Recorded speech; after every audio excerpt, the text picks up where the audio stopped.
Aujourd'hui, j'aimerais bien vous parler sur le sujet de l'immaturité spirituelle. uyu munsi ndashaka kubabwira ukugwingira mu buryo bw'umwuka. Alléluia. Amen.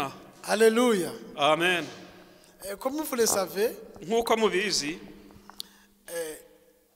tout le monde, il y a des étapes. nk'uko mubizi mu muntu habaho etape Qui doit subir pour être agrandi. zigomba gutuma akura neza. Si quelqu'un échappe à une seule étape, Iyo umuntu asimbutse intambwe imwe, donc il y aura ce qu'on appelle la malformation. habaho ukudakura neza cyangwa kugira ibibazo mu mikurire. Il y aura ce qu'on appelle la prématurité. Habaho ukugwingira. Que Dieu nous garde. Imana iturebe neza. Alléluia. Amen. Alléluia. Amen. Alléluia. Amen. J'ai choisi le sujet de l'immaturité spirituelle Natekereje kuri iyo sije ivuga uburyo umuntu ashobora kugwingira mu buryo bw'umwuka parce que c'est l'une des problèmes qu'on a aujourd'hui comme le chrétien. kubera ko ni kimwe mu bibazo abakristo b'uyu munsi bafite.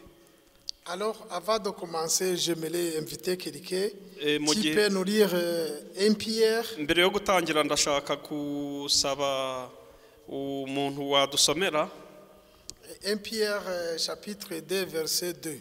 eh, Vous pouvez lire à Kinyarwanda. Pierre wa mbere bice bibiri murongo wa kabiri. Urwandiko rwa kabiri rwa Petero, Urwandiko rwa de Pierre, urwandiko rwa mbere plutôt. urwandiko 1 Pierre chapitre 2 verset 2. Niba nta muntu wahageze igihe nshobora gusoma. S'il n'y a pas quelqu'un qui est arrivé, moi je peux prier, je peux lire. Haranditse ngo mumere nk'impinja zivutse vuba, mwifuza amata y'umwuka adafunguye, kugira ngo abakuze abageze ku gakiza. Niba mwarasogangeye mukamenya ko umwami wacu Yesu, umwami wacu agira neza. Vous pouvez lire même en français, le verset il est là. Amen. Amen. Alléluia. Amen. Je crois que vous suivez bien. Je pense que ndibwira ko mukurikiye neza. Donc, on va parler sur l'immaturité spirituelle. Donc tugiye kuganira kuri iryo jambo ryo kugwingira mu buryo bw'umwuka. Les deux textes, ils nous montrent bien comment la vie chrétienne doit procéder. Ibi turangije gusoma muri iyi mirongo biratwereka neza ibyo tugomba gukurikiza. Même si je parle sur l'immaturité, Nubwo ndi kuvuga ku kugwingira cyangwa kudakura, mais vous savez que on doit être mature. ariko murabizi neza ko mu gakiza tugomba kuba turi abantu bakuze. C'est pas seulement d'être mature, mais il y a des étapes qu'on ne doit pas échapper.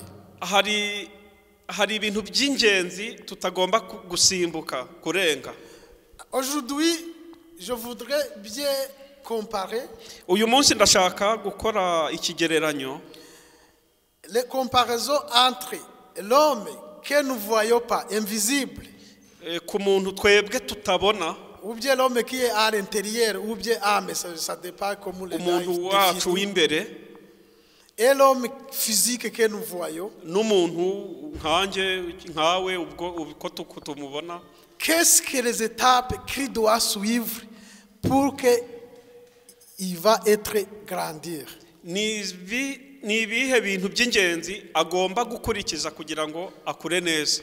Beaucoup de scientifiques, Abashakashatsi benshi cyangwa abanyabwenge ils nous montrent qu'il y a 8 étapes. Maintenant, je commence pour l'homme extérieur, moi que vous voyez ici. abascientifique bagaragaza neza ko hari etape, hari ibintu 8.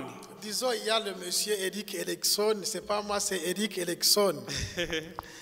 Moi, je suis le petit scientifique. Je ne suis pas comme lui. umuntu uciriritse. Il a essayé de décrire kugaragaza les 8 étapes ibintu umunani que l'homme subit pour être un adulte. umuntu agomba kuba yujuje cyangwa afite kugira ngo abe adulte, abe ari umuntu ukuze mukuru. Donc, vous savez, pour que je suis né, kugira ngo mvuke, et toi aussi, nawe ubwawe, il y avait l'intervention de deux gamètes femelles et gamètes mâles. habayeho intervention Disons y'intanga z'umugabo n'intanga z'umugore cyangwa se serire. Cette intervention, c'est cela qui va nous amener à ce qu'on appelle la fécondation. Iyo intervention cyangwa icyo kintu cyabayeho cyatumye habaho zarahuye noneho umuntu aratwita. La fécondation, c'est pas gutwita, ni ugusama. Agira urwo rubuto. Mais la fécondation aussi, l'étape n'est pas encore commencée. Je vous dis les choses préliminaires. Ntabwo ibyo bintu biratangira, ahubwo ndi kubabwira ibintu bigomba kubanziriza izo etape. Je pas parler la fiançailles. Ntabwo ngewe nababwiye urugero kugufiansanya. J'ai essayé d'échapper les étapes de fiançailles de chamachala qui va ntabwo nababwiye uburyo umusore akundana n'umukobwa bagateretana. Ça aussi c'est l'étape izo nazo ubwazo de développement. Ibyo nabyo ubwabyo ni bituma umuntu abaho, naho bitangirira. Donc après la fécondation, il y aura ce qu'on appelle 3 jours il y a ce qu'on appelle la grossesse. Nyuma rero y'icyo kintu cyabayeho cyo kwakira urwo rubuto, noneho nyuma y'igihe gitoya habaho ugutwita. Jusqu'à là la Bible nous dit, kugeza aha Bibiliya itubwiye iki? Avant que ma mère tombe enceinte, mbere y'uko mama antwita, j'étais dans le pensée d'orientérinaire. Nari mu bitekerezo by'Imana. Donc Dieu il m'a enlevé dans ses pensées. Imana yankuye muri ibyo bya muhashize hanjye. Il a donné mon père le courage d'aller chercher ma mère. Donc niyo yahaye imbaraga papa kujya gushaka mama. Ils se sont mis ensemble. Barahura. Ils ont fait quelque chose que vous connaissez. Bakora ibyo mutekereje bakoze. La grossesse est déjà commencé par là. Ubundi gutwita gutangirira ahantu. Maintenant je vais vous parler les étapes du développement. Ubu rero noneho ngiye kubabwira etape zagiye zikurikira. C'est l'étape que chacun ou chacune il doit passer pour être adulte. N'ahantu umuntu wese agomba kunyura kugira ngo azakure. C'est l'étape que on ne doit pas ignorer. Ni ibintu tudashobora gucika cyangwa gusuzugura. C'est pour ça que la Bible nous dit comment c'est là où le bébé il va naître. Niyo mpamvu Bibiliya itubwira aho umwana azavukira. En Pierre 2 verset 2. Muri Pierre wa mbere ibice 2 umurongo wa mbere. Et aussi le bébé il va chercher le lait maternel pour agrandir. Donc Bibiliya itubwiye neza ko n'umwana ajya gushaka amata yo kunywa kugira ngo abeho.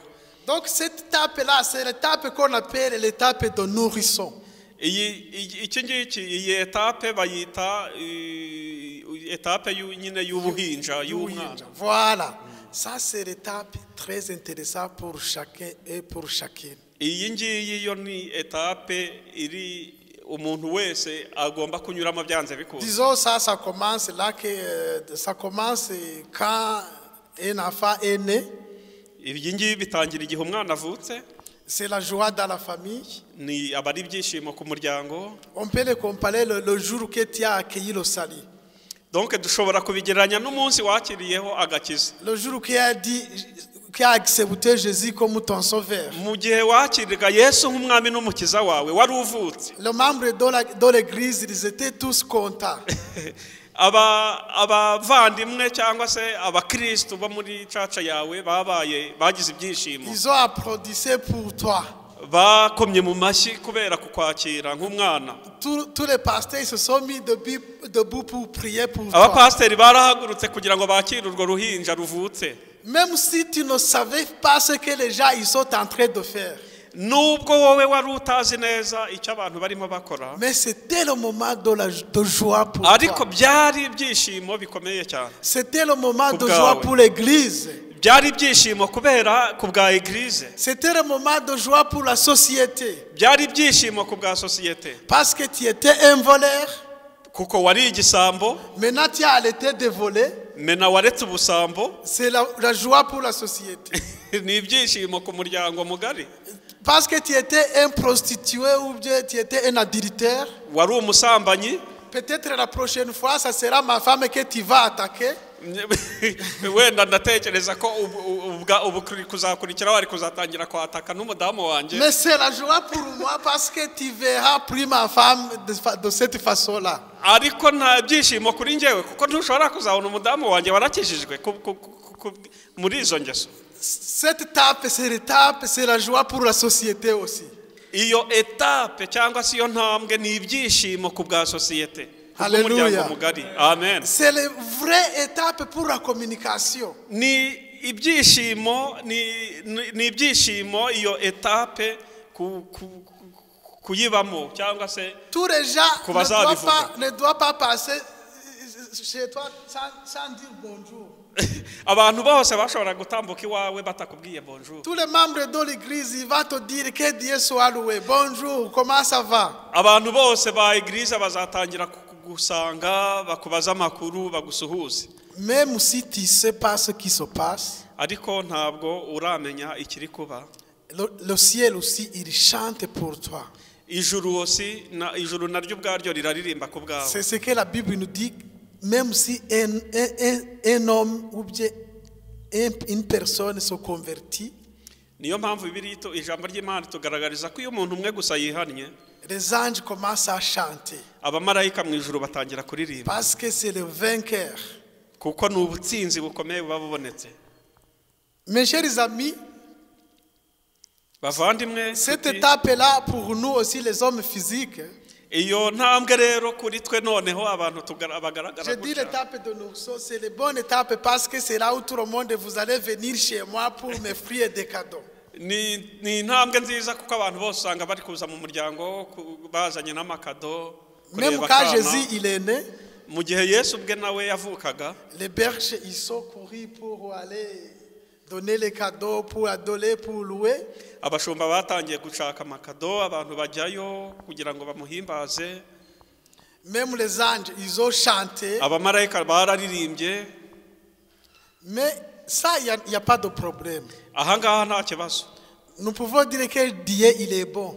Dushobora kuvuga ko Imana ari nziza. Même si les gens ils peuvent comparer que Dieu il est bon à cause que il fait beaucoup de choses qui sont bonnes. Nubwo rimwe na rimwe hari abantu batekereza ko Imana ari nziza kuko yabakoreye wenda ibintu byiza gusa. À cette étape-là, on n'est pas capable de découvrir que Dieu il fait bon parce que il est bon. Aha ngaha ntabwo turabasha gutekereza ko Imana ari nziza kuko ikora neza. Toujours nous disons que Dieu il est bon parce que il nous a donné quelque chose. Buri munsi tuvuga ko Imana ari nziza kuko yaduhaye ikintu. Mais c'est pas bien, c'est pas vrai. Ariko ntabwo ariko kuri Imana ihora ari nziza. Dieu il fait beau parce que il est beau. Imana Imana igira neza cyangwa iguha ibyiza kuko Imana ari nziza. Dans sa nature il est bon. Donc mu kubaho kwayo ubwayo ni nziza, Imana ni nziza. Alléluia. Amen. Donc l'étape qui va suivre c'est la France. Intambwe ikurikiyeho ni kuba umwana akuze. Donc atangiye gukura. Cette étape ça arrive pour tous les chrétiens, mais c'est l'étape difficile. Iyi ntambwe rero no kuba Kristo tuyigeramo ariko ni intambwe igoye iruhije. Parce que c'est l'étape que tu dois chercher ton autonomie. Kubera ko ni intambwe ubutangiye kumva utangiye kwiyumvamo ubushobozi kwishakamwo ubushobozi. Avant tu étais un nourrisson. Imbere warakana kagahinja. Les gens même ils t'aidaient pour manger. Même abantu baragufasha kutangira kurya ko kugaburira. Ils priaient pour toi par exemple. Baragusengera. Ils t'aidaient pour même connaître les chansons. Baragufasha kumenya kugira ngo umenye indirimbo. Ils t'ont visité tous les jours. Barakusura buri munsi. Tous les jours toi tu demandes de prière parce que tu étais dépendant pour les anciens chrétiens. Buri munsi y'abakristo nibo ubureba nibo bakureba. Mais pour cette étape d'enfance, ariko kuri iyi ntambwe y'ubwana cyangwa se yo kutangiye gukura, c'est là où nous disons nos enfants de se débrouiller. noneho dutangira kubwira abana ngo nimwiyeranje Avant, vous savez que l'étape de nourrisson, c'est nous qui doit changer les couches. nyamara nkirakana hari abantu bagombaga kumpindurira. Mais dans cette étape, même à l'église, tout le monde, ils ont la patience envers toi. Toutes les choses que tu fais, ils te pardonnent. Ndetse yewe na muri eglise cyangwa muri communauté ahuri abantu bakugirira impuhwe ndetse n'ibyo wakora by'amakosa abantu barakubabarira. Mais à l'étape de l'enfance, ariko iyo ntambwe yindi yo kuba utangiye gukura utangiye kumva tout le monde va te dire, voilà là où il y a les toilettes, il faut que tu y ailles. abantu batangira kwereka ati ngi toilette ngiriya, voilà les repas, il faut que tu manges. dore ibiryo ngigenda urye. Voilà les habits, il faut que tu t'habilles tout seul ou tout seul. dore imyambaro genda wiyambike. Ça c'est l'étape difficile. iyi ni intambwe igoye. C'est l'étape où nos enfants ils vont nous dire non ou oui. ni abana batangira gufunga umutwe ati no cyangwa yes. À l'étape de nous, tout le monde était gentil envers toi et toi aussi tu étais gentil parce que toute chose c'est de sourire, c'est dire oui, il n'y a pas de problème. Donc on sourit tous les jours à l'étape de nourrisson. Le nourrisson aussi, il ne connaît pas le malheur, il ne connaît pas le bien. Toutes les choses c'est oui. Mais ici, c'est là où un enfant il va te dire non.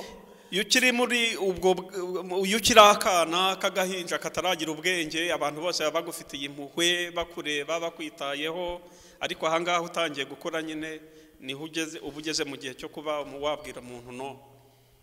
Alors il faut trouver ton autonomie dans cette étape là. ugomba rero kwishakamo ubushobozi mu buryo bw'umwuka. Il faut essayer à se nourrir. Donc ugomba gushakisha ukuntu wigaburira. Il faut essayer à s'habiller. ugomba gushakisha ukuntu wiyambika. Il faut essayer même à marcher tout seul. ugomba gutangira gushakisha ukuntu ushobora no kugenda wenyine. Des fois même que tu cries, il y a personne qui va te dire on est là. Il va te taper parfois. rimwe na rimwe ushobora no gutaka rwose ntagire umuntu kwitaho. Cette étape là, kugukubita. iyi ntambwe rero, même si tu retardes un peu, nubwo ushobora kuba waragwingiyemo ukuntu, ta mère il a le deuxième enfant ou plusieurs enfants qui va occuper. mama wawe afite abandi bana benshi agomba kwitaho. Alors cette étape il est difficile pour certains chrétiens. iyi ntambwe irakomplitse cyangwa se iyi ntambwe iragoye ku bakristo bamwe na bamwe. Parce que avant il y a beaucoup de gens qui te disaient bonjour. mbere wahuraga n'abantu bakubwira mwaramutse cyangwa muraho, mais personne qui va te saluer. ariko ubu nta muntu ukikwitayeho. Beaucoup de gens ils vont passer à côté de toi. abantu benshi batambuka iruhande rwawe. Même ça te demander tes nouvelles. Même nta no kukubaza amakuru yawe. Mais là aussi tu as besoin de boire du lait. ariko nabwo uracyakeneye, nubwo ukeneye amata, ugikeneye amata, kuramizwa amata. D'où vient l'immaturité alors? Parce que je ne peux pas parler tous les étapes. noneho rero nihe hava uku kugwingira ko kudakura. Des fois notre passé ça nous empêche d'être forts. rimwe na rimwe ahashize hacu hatubuza kuba abantu b'abanyembaraga. Les enseignements qu'on a eu dans notre église, ibyo twize cyangwa twigishijwe mu nsengero zacu, ça nous empêche d'apprendre quelque chose qui va nous aider à grandir. rimwe na rimwe bitubera urusika rwo kugira ngo dukure. Les choses qui nous a fait mal dans notre passé, ibintu byatugizeho ingaruka byatubabaje ejo hashize, ça nous amène beaucoup des inquiétudes. bitujyana gukomeza gutekerereza ibyo bintu byatubayeho. Ça nous empêche même de prendre des risques. rimwe na rimwe bitugiraho n'ingaruka. Maintenant je vais parler la dureté pour que vous compreniez bien les conséquences de l'immaturité. ubu rero uyu munsi reka mbabwire gatoya ku gukura kugira ngo twumve ingaruka zo kudakura. Ici je n'ai pas parlé de l'étape d'adolescence, j'ai échappé ça, mais maintenant je suis sur l'étape d'adulte. ubu ngubu ngeze ku ntambwe yo kuba umuntu yarakuze. Ici vous allez comprendre bien parce que tout le monde vous avez passé dans cette étape. hano muraza kubyumva neza kuko umuntu wese atambuka muri iyi ntambwe. D'être adulte, kuba umuntu mukuru, c'est le moment où tu vas découvrir ton environnement. ni gihe noneho ubutangiye kumenya ikibi n'ikiza. C'est le moment où tu vas découvrir la volonté de l'intérieur. Niho utangira gutekereza ubushake bw'Imana. Mais ce qui est difficile ici, ariko noneho ikintu kigoye hano, cette étape il t'oblige d'être responsable. Iyi ntambwe yo igusaba kwibera umuyobozi w'ubuzima bwawe. Même si tu fais les choses contre la loi. Nubwo yewe wakora ibitandukanye n'amategeko. C'est l'étape où le juge il va juger et tu seras condamné de tes actes. Voilà, de tes actes. Donc niho abacamanza bashobora kugucira urubanza bitewe n'ibyo wakoze. Toutes les choses que tu fais à cette étape, ibintu byose ushobora gukora muri iyi ntambwe warakuze, tu es responsable.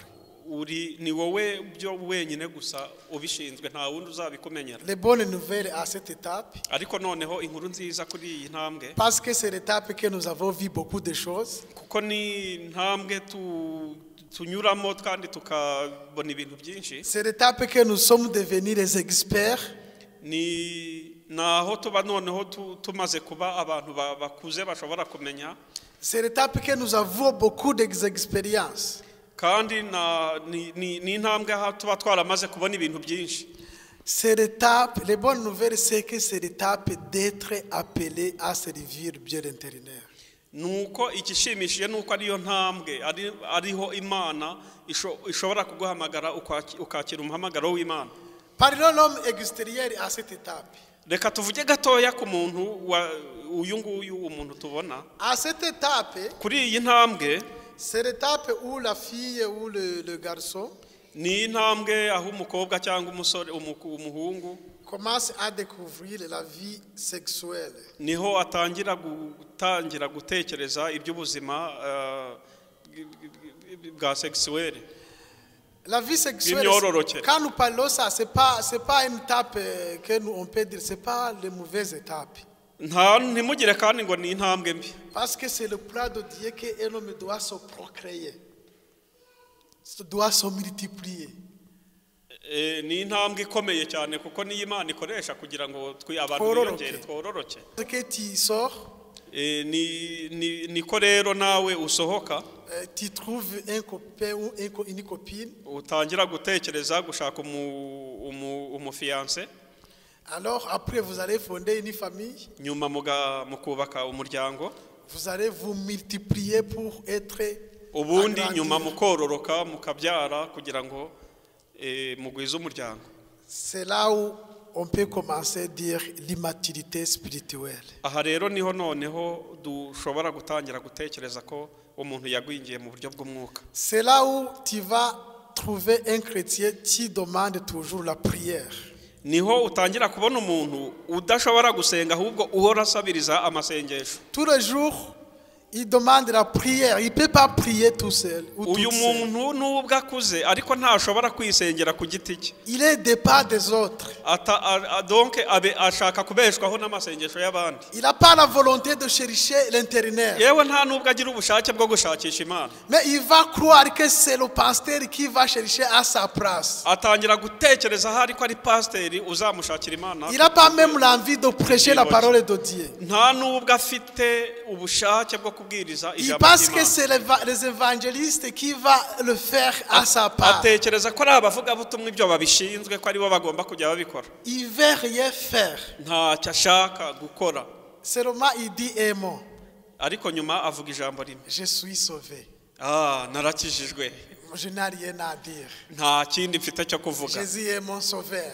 Je suis fort. Un jour quand il viendra, il va m'amener au ciel. Je vivrai avec lui. Mais il ne veut rien faire. Immaturité spirituelle. Cette étape, c'est l'étape là où beaucoup de choses il va nous attaquer.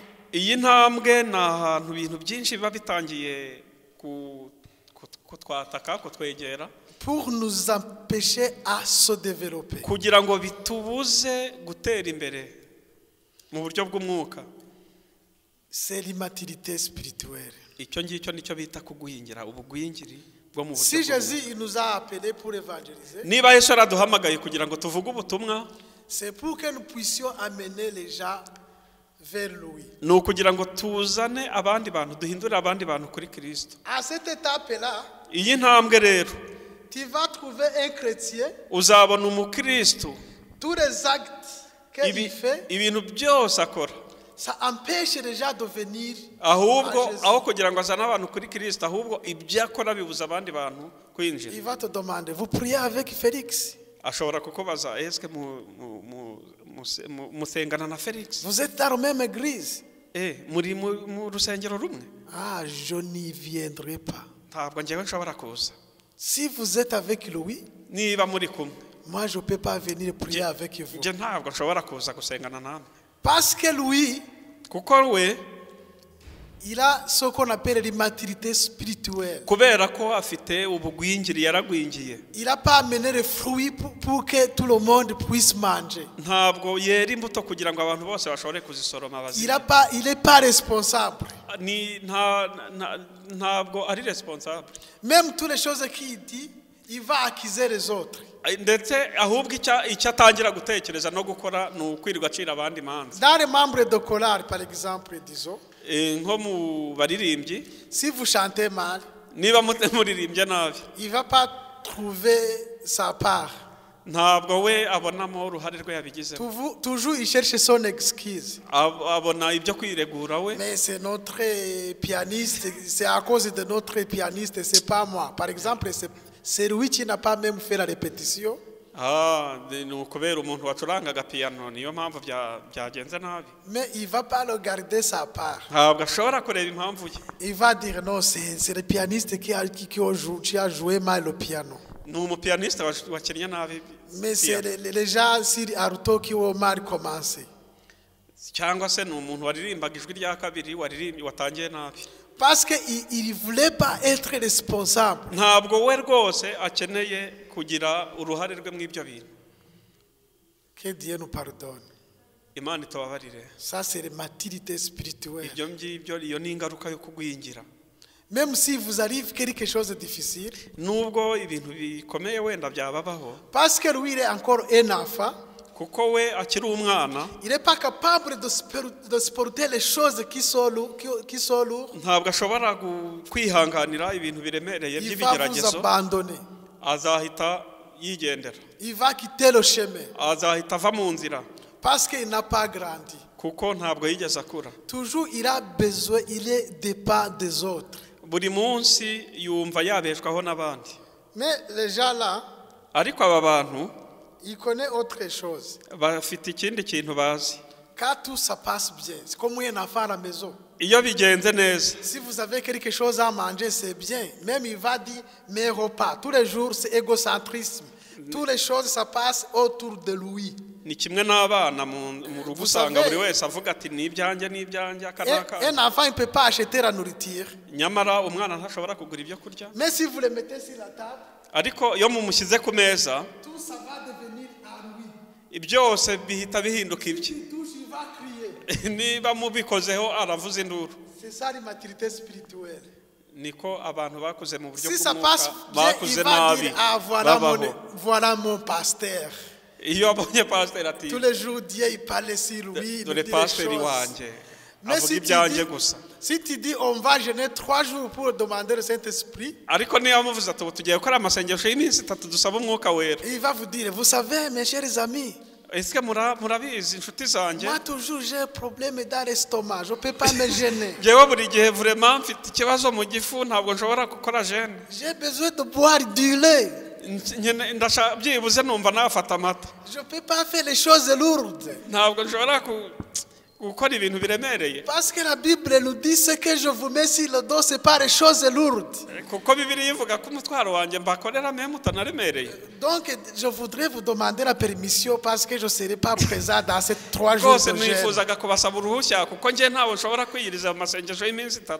Pour être adulte à cette étape-là, kugira ngo tube rero abantu bakuze. Ça demande pas beaucoup des années comme la durée physique. Ntabwo bisaba imyaka myinshi nk'abantu nkatwe nyine bafite imyaka myinshi. Tu peux accueillir le Jésus aujourd'hui. Uyu munsi ushobora kwakira Yesu. 3 semaines après. Nyuma y'ibyumweru bitatu. Tu es déjà être capable. Deja ushobora kubuhindutse umuntu ukwiriye. Tu es déjà responsable. Ushobora kubuhindutse umuntu ufite ubuyobozi muri wowe. Tu commences à fonder les groupes de prière. Utangira gufonda amagurupe y'amasengesho. Même on va te choisir comme le dirigeant de groupe. Ushobora gutangira gutekerezwa nk'umuntu wa fonda groupe. 3 semaines d'expérience dans le chemin de Jésus. bitatu gusukijijwe.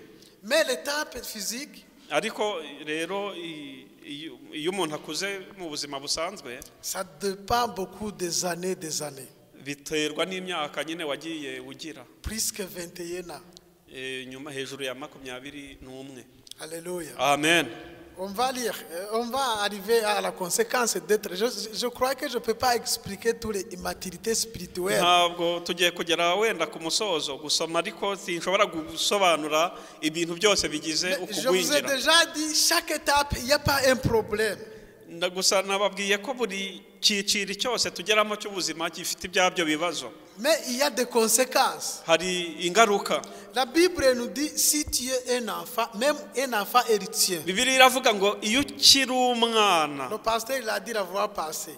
Nkuko pasteur yabyigishije ubushize. On ne peut pas te différencier comme un esclave. Ntabwo dushobora kugutandukanya n'umucakara. Même si tout s'appartient à toi. Nubwo ibintu byose ari ibyawe. Mais même de ne pas être grandi. Ariko ntabwo kubutarakuze. Yego. Il n'y a pas la différence entre toi et un esclave. Ntabwo harimo igitandukanyiro hagati y'umwesclave cyangwa y'umucakara. Chez nous au Rwanda, iwacu mu Rwanda, on a beaucoup de gens qui travaillent. Dufite abantu benshi bakora. Donc ils s'occupent pas de l'enfant.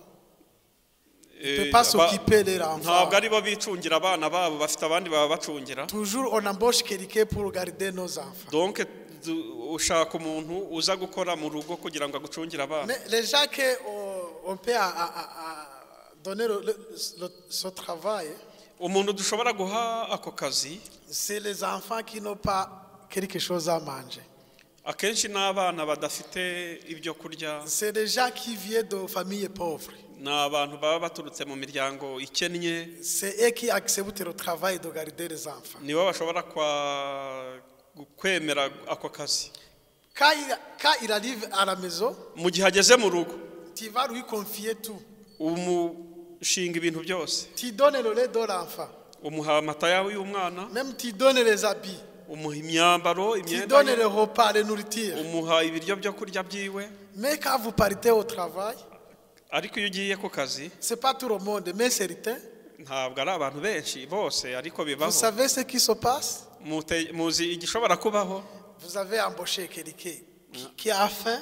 Mwambosheje cyangwa mwahaye umuntu akazi ufite inzara. Qui n'a pas eu la nourriture.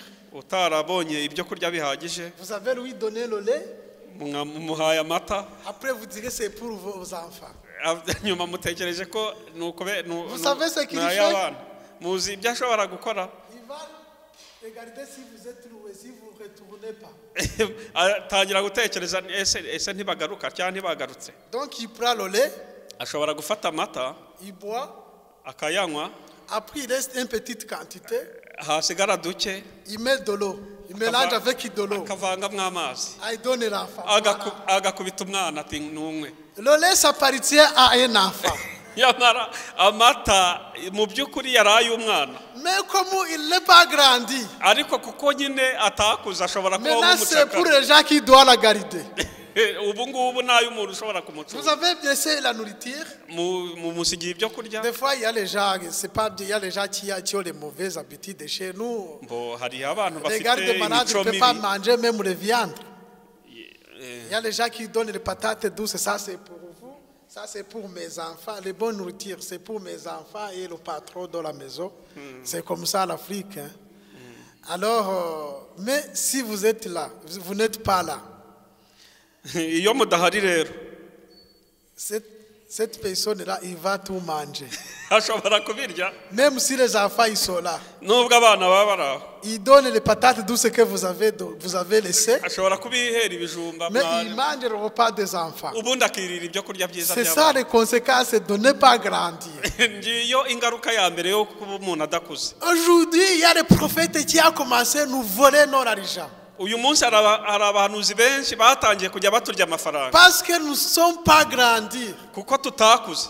Il nous dit les choses, il nous dit c'est Dieu qui nous parle. batubwira ibintu ngo ni Imana iri kubivuga, Mais après, ils ont les sacs, ils ont les gros sacs derrière. ariko nyuma bafite ibisakoshi binini byo gushyiramo amafaranga. Toujours, nous sommes pauvres à cause de notre immaturité spirituelle. rimwe na rimwe ugasanga tubaye abakene kubera ubugwingiri bwo mu Parce buryo qu'on n'a bw'umwuka, pas développé le sens d'écouter intérieur. kubera ko tutigeze dutekereza kuri urwo rwego rwo Tous les kumva jours, Dieu il nous parle. buri munsi nyamara Imana iratuvugisha, Mais nous ne sommes pas grandis de façon que nous pouvons ariko écouter la ntabwo voix de turakura l'intérieur. kugeza ku rwego twebwe dushobora kumva ijwi ry'Imana. Mais notre immaturité, rero ukugwingira kwacu ça nous amène d'aller chercher quelqu'un qui peut écouter à nos places. niyo mpamvu dukenera gushaka undi muntu ujya kutwumvira mu cyimbo cyacu. Je vais vous dire de grandes conséquences ngiye de kubabwira l'immaturité ingaruka spirituelle. iremereye kuri iyi maturité cyangwa ukudakura. En terminant, on va lire Ephésiens 4. turangiza tugiye gusoma mu Befeso ibice 4. Parce que je ne peux pas finir tout, je ne peux pas tout parler.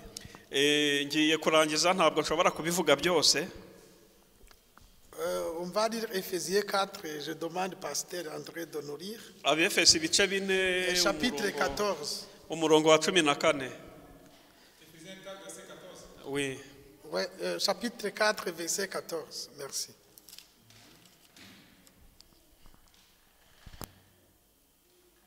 Ainsi, nous ne serons plus des enfants flottants et emportés à tout vent de doctrine, par la tromperie des hommes, par leur ruse, dans les moyens de séduction.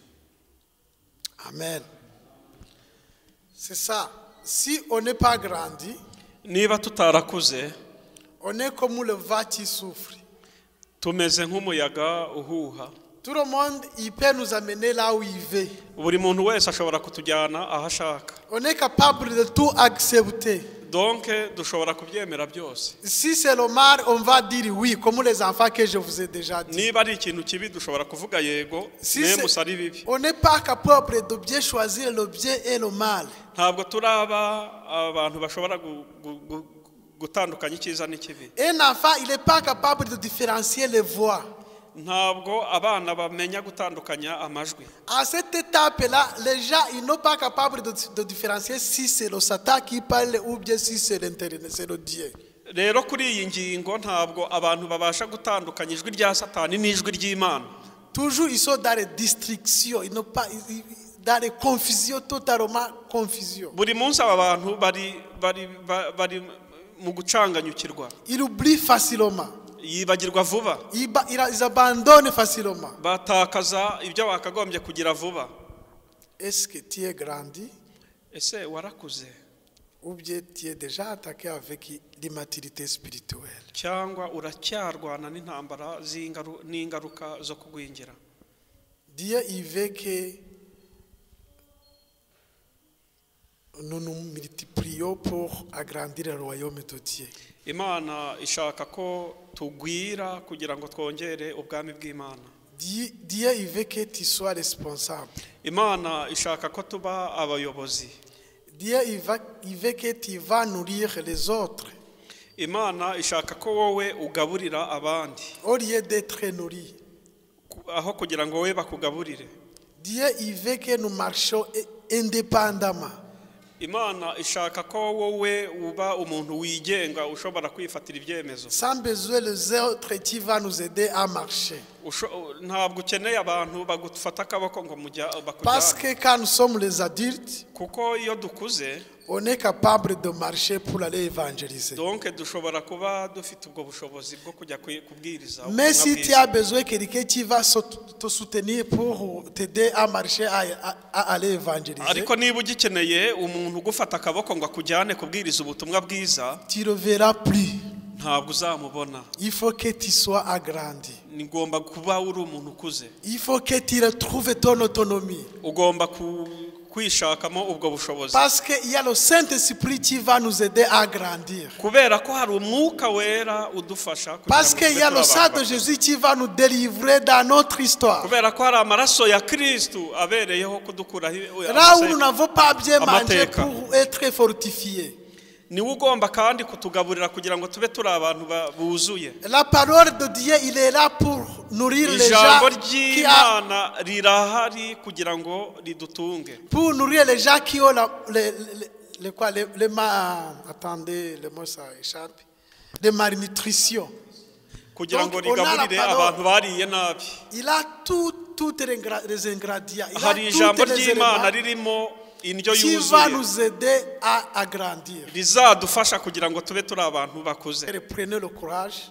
Mugire imbaraga et grandissez-vous pour le royaume de Dieu. No kuba muri abantu bakuze kugira Imana. Nous serons forts.